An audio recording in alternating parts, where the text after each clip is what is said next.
If you are a burnt out, high achieving woman and you're thinking about quitting your job, please watch this before you do anything. In my experience, quitting your job is one of the biggest mistakes that women leaders make when it comes to burnout recovery. They think quitting's the only answer. They're dreaming about dropping everything and becoming a scuba instructor or maybe opening up a sourdough bread bakery. But here's the thing, quitting almost never works. In this video, you are going to learn why quitting never solves burnout. And I'm going to tell you what to do differently so that you can keep your career achievements, but also regain your energy and regain your peace of mind and honestly regain your life outside of work. And you're also going to learn how to know if it really is time to quit your job because, yeah, sometimes the answer is yes. Before we go on, if you're new here, hello, my name is Jen Costanza, and I am a holistic burnout recovery coach for high achieving professional women leaders. And I got into doing this work from my own personal burnout experience. I was a sociology professor, got the Ivy League PhD. I'd worked really hard for a really long time and I became super burnt out. And honestly, I didn't have the tools that I have now to help women with burnout. I didn't have those tools. And I ended up pivoting my career. And I still wish, could I have, or I still think about rather, could I have done things differently? How might things have changed? I don't want you to have to think about that. So that's why I'm sharing everything with you today about what you need to think about in order to make the decision about whether it's time to leave or to go from your job to heal burnout. So you can make that decision from a really a really good place of strength and groundedness and clarity. So, that said, I know it is really easy to blame your job for burnout. Obviously, I did this myself. And I think it's super easy because just in our culture in general, burnout was always framed as a work related problem. And, from with our experience, when we are coming up against burnout, the exhaustion, the overwhelm, the work stress, the feeling like we can't stop thinking about work even when we're not at work, we're just looking for how do we get away from that feeling. Human beings, we're just wired to avoid pain, and when pain feels like, or when we identify work as the source of our pain, we want to get away from it, right? The other thing is, I think there's this persistent myth in our culture of everyone's leaving corporate America to, go start their passion project. And yeah, many people are doing that, but it's not everybody. And starting over, although it can be really alluring, oftentimes it's ends up being the more difficult choice. Um, that we leave our job, we go start this new and exciting thing, but somehow we find ourselves burnt out yet again. Which brings me to my next point. Why is burnout not just about your job? Here's the thing, so many women, you know get caught in this trap of wanting to leave their job to get rid of burnout, and then they move on to a new job or a new role in their existing organization, or maybe they do an entire career pivot, maybe even starting their own business. And then a little, it's exciting at first, and a little bit of time goes by and they find themselves in the same position as they were in the first place, exhausted, overwhelmed, constantly thinking about work. Why is this the case? Because at the core of it, the cause of the burnout actually wasn't your job. Or let me just say, at the very least, it wasn't only your job. It's also something inside of you. And what I'm talking about when I say, inside of you, I'm talking about the roots of burnout are in how we are approaching our work, the mindsets and beliefs that we have about work and about our worth as a human as it relates to our work. It's also about, our habits and our patterns, our behavioral patterns when it comes to work. you know? So that means that if we really want to recover from burnout, whether that means staying in our current job or moving to a new job and not getting burnt out again, then we need to make some shifts in how we approach work and how we deal with stress. So I'm going to give you 4 ideas here for how we need to shift. One is that we need boundaries at work. We need to be intentionally deciding how you're going to spend your time and energy. And you need to protect those choices of how you're going to spend your time and energy, even if it means upsetting someone, which, sorry, but it's just reality of the situation. We can't please everybody. So why not please ourselves by protecting our time and energy and reserving it for what matters the most? I'll give you one really kind of obvious example here when it comes to boundaries at work.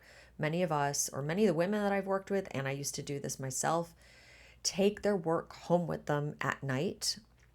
Or if you work, now that there's so many of us working from home, it's really easy to let work life bleed into home life. Maybe you're thinking, even if you're not doing work at, opening up your laptop, maybe you're like checking your emails on your phone when you're supposed to be, or when inside you want to be present with your friends and your family. Basically, one of the biggest boundaries that a lot of women lack is boundaries around when work starts and when work ends, and when you're going to make yourself available and when you're not going to be available, or, available to be contacted. So that's just one example, but there's so many examples that we could get into when it comes to boundaries around work, right? The other thing is, and this is not exactly work related, but it kind of is tangentially, boundaries in your life and at home, like in your personal life. Many of us, if you lack boundaries around work, you might also lack boundaries when it comes to your relationships and your personal life. So we need to be protecting our time and our energy so that your home feels like a sanctuary, not just an additional source of stress. And so that your personal life is really fueling you, right? Instead of just draining out your energy. In all cases, we want to be looking at how can we, plug up energy drains, be really intentional about what we do with our time and our energy, so that we're not constantly feeling so exhausted and overwhelmed all the time, doing things that we really don't want to be doing. So that's number 2 number 1, boundaries at work. Number 2, boundaries in our life and at home.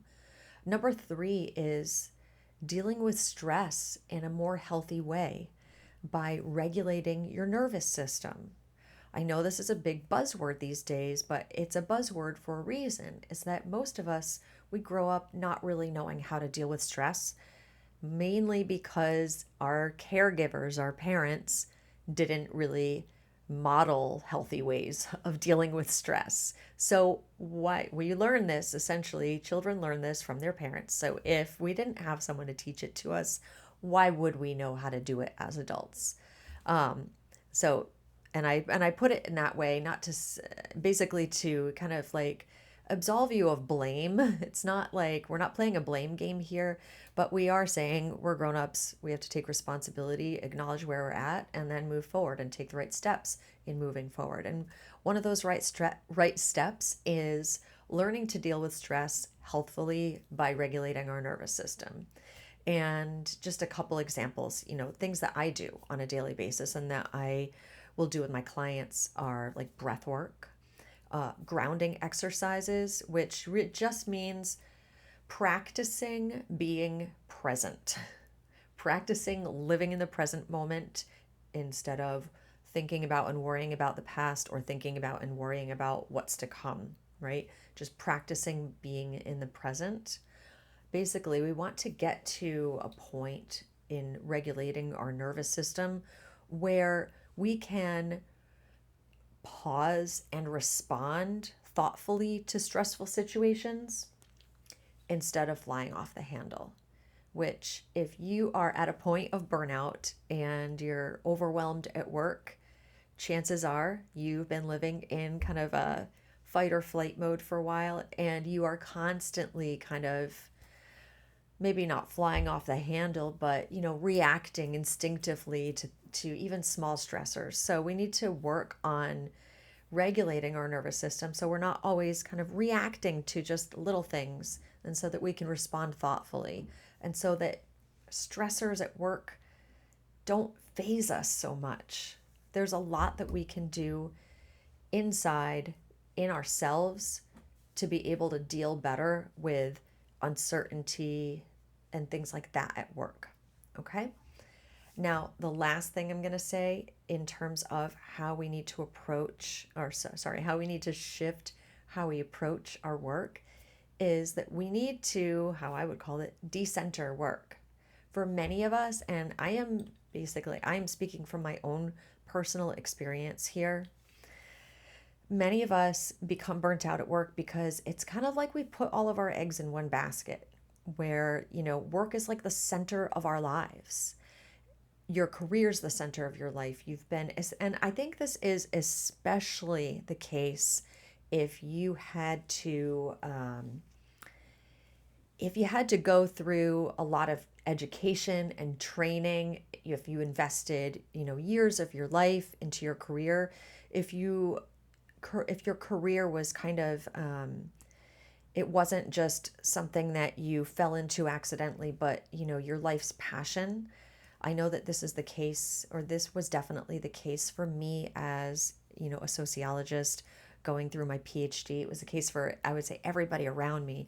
You don't just decide to do a PhD. You have to be pretty darn dedicated to it. And I would say it's the same for if you went into a similar kind of career path, like becoming a doctor or a lawyer, something that required a lot of commitment. And it's laudable, obviously. You worked your butt off.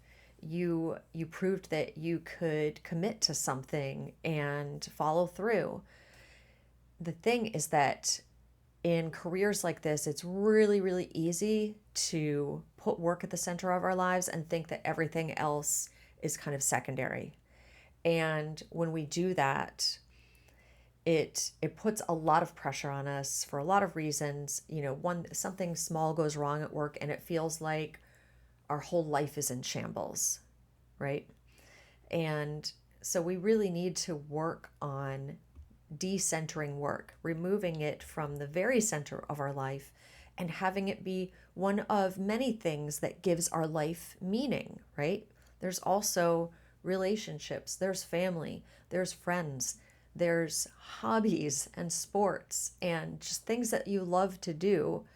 I am sure that there are things that you love to do, or that you would love to do if you were practicing them, that are not just work, right? So one of the ways that we shift how we approach to our work and make it less stressful and kind of get unstuck from burnout is by making it so work isn't the centerpiece of our life anymore, so that it's one of many things that are important to us. So all of that said, so we have these ways that, that we can shift how we're approaching our work. We have ways that we can deal with stress more effectively, right? And the reason why we're doing that is so that we can make a decision where if we do decide to pivot our career or take another role in our organization, or move to another job, in the same industry, we really want to do it from a position of strength, not from desperation, right? I hope that you can agree with that we don't want to say, ugh, there's nothing that, I give up and just move on. We want to feel, I think, a little more empowered if we're going to be making that decision. So what I have to say about that, unless you're being harassed or abused at work, which, by the way, are a couple really good reasons in I would say most cases, to move on. Unless that is the case, you're going to want to make this big decision about whether or not to move jobs or pivot your career or whatever from a place of confidence and strength, not from a place of exhaustion, overwhelm, and anxiety. And I think that, um, I think that it goes without saying pretty much that when we are in a position of constant anxiety, constant like living each day in survival mode, in fight or flight, um, we're not in a good position to make a big decision about our life, whether it's our work life or our personal life, right? That is not a good position to be in to make that decision. So we want to really do what we can to come to a calm place before we make that decision. And, it brings to mind one of my clients in the past, Alice. She really did the work of digging deep and, asking the tough questions of herself in terms of like, how am I approaching my work? She did the work of reigniting her energy with what I like to call basic or foundational self care, eating right, moving your body, um, making sure that she got decent sleep. She did all of those things. She started setting boundaries at work. And then she was able, for through all of that work and through a lot of deep reflection, to come to that decision. You know what? I thought that this role that I'm in at work, I thought that this was where I'm supposed to be and what I'm supposed to do with my life. But actually, I think it needs to be something else. And I won't go into the details of what that is, but, she got to the point where she had enough, inner strength and confidence to have a really tough conversation with her boss at work and shift into a role that was going to give her what she needed in terms of, her work life balance, in terms of her health, and in terms of her happiness in her career. And in that new position, she feels a lot more successful than she did before, right? So I'm just going to give you a little bit of an overview of how I actually like help my clients put all of this kind of stuff of changing how they approach their work and changing how they deal with stress, how we put that into practice. So the first thing that I do with clients is help them build awareness of their patterns and of their mindsets. If you ever want to change anything in your life, anything in your life, awareness is always your first step, no matter what. And I have this quote that I want to share with you guys from Carl Jung. Until you make the unconscious conscious, it will direct your life and you will call it fate. I don't know if you've heard that quote before, but I think it perfectly encapsulates what I'm trying to communicate to you guys here. Is that, when it comes to how we are approaching our work and the mindsets that we have, that we're carrying with us about work, and importantly about our worth and our value as humans as it relates to work, we usually, it's like you probably haven't stopped to really think about what they are. And if we can at least, agree that we probably have some role to play in our own burnout story, we need to be able to stop and actually recognize and acknowledge what that role is. And we need to identify those patterns and those behaviors that we're carrying to our work. And we need to get honest with ourselves about how those patterns and behaviors and mindsets might be holding us back or keeping us stuck in place in overwhelm and exhaustion, and maybe even keeping us stuck in place at a certain level in our career and preventing us from going to that next higher level. So I'm just going to give you a couple examples. And I have this exercise that I do with my clients. I call it the high achiever shadow sides exercise. And the premise here is that we, as, typical high achieving women, typically we have worked really hard to get where we're at, and we've developed a number of, beliefs and habits and behavior patterns in terms of how we approach to our work that have really worked out for us, like hustling really hard, um, you know, uh, saying yes to everything, no matter what, being really agreeable. Um, but right now, those behaviors and mindsets and patterns, they're not helping us anymore, or at least some of them are not. And so we need to say thank you for everything that you've done for us. But now, how do I change? Now, what do I want to change? So when it comes to high achiever shadow sides, I have this exercise that I do with my clients. I have them, look at a number of kind of archetypes of high achievers, like the perfectionist, the people pleaser, the chronic overfunctioner. I have a few other ones. And what we do is we try to look at these and say, where do I see myself reflected here?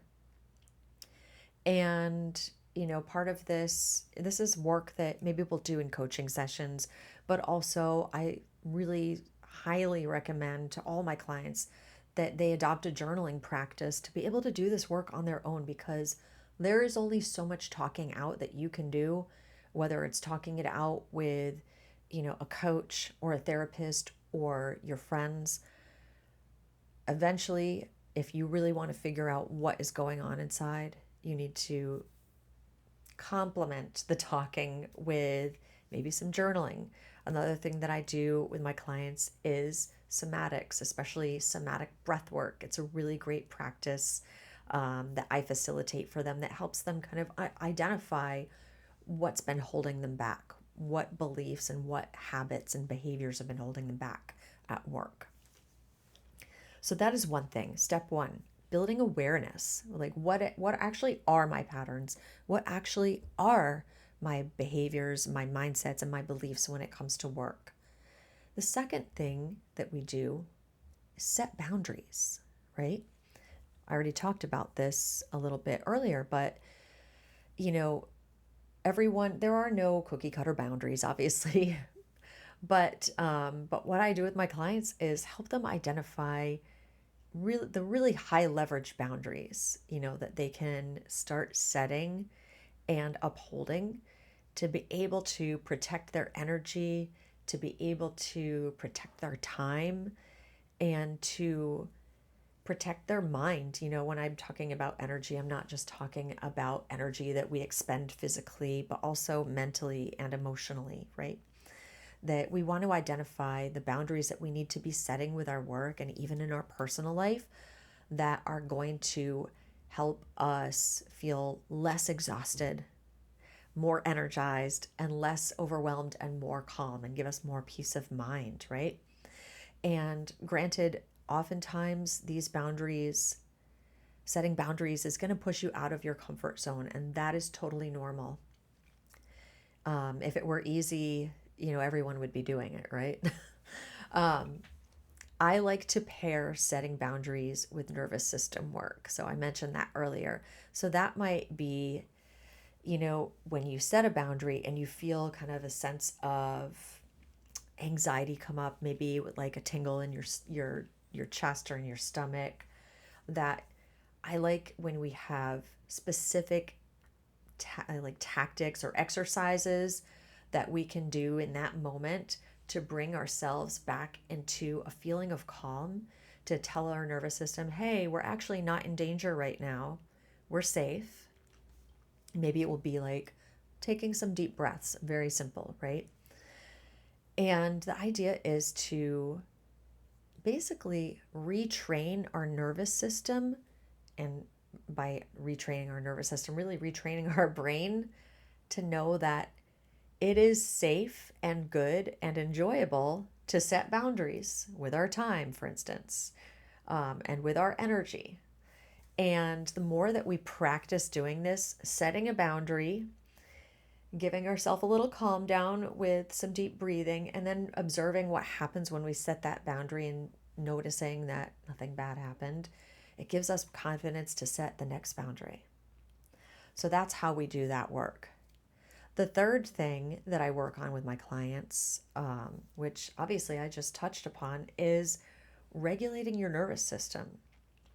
This is essentially the basis of everything, pretty much everything that I do with my clients inside Thrive, which is my private burnout recovery coaching program. And when I say everything, I mean everything that we're doing is giving ourselves a sense of we are okay, we are safe, to help us kind of de-stress. Burnout essentially is a state of, it is the result of extreme chronic stress that we have been dealing with for a very long time, usually months, maybe sometimes years for some of us, and where we haven't been managing that stress. And so we need to be de-stressing on essentially like every level. We need to be de-stressing from a physical level at our body. We need to be de-stressing our mind. We need to be reigniting, refueling on an emotional level. Okay. So first of all, we de-stress, or we help to regulate our nervous system by de-stressing our body by giving it what it needs, sleep, movement, nutritious food, right?